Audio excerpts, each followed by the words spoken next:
দজলা নদীর পাড়ে দুইজন নবীর মহান সাহাবীর মাজার, একজন হুযায়ফা আর একজন আব্দুল্লাহ আনসারী রাদিয়াল্লাহু আনহুমা।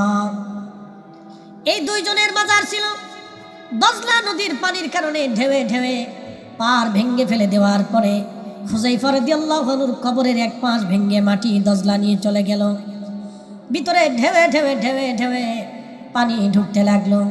বাদশাহ ফয়সালকে হযরত হুযায়ফা স্বপ্ন দেখাইলেন, বাদশাহ ফয়সাল, আমি রাসূলের সাহাবী হুযায়ফা বলতেছি, আমার কবর দজলা নদী ভেঙে ফেলেছে, কবরের এক পাশ পানি ঢুকতেছে ঢেউে ঢেউে, আমার বড় কষ্ট হয়।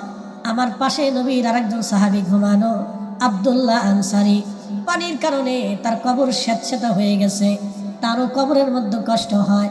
আমাদেরকে দ্রুত গতিতে কবর থেকে স্থানান্তর করে অন্য কোথাও সরায় নাও। একবার জোরে বলা যাবে কি মারহাবা।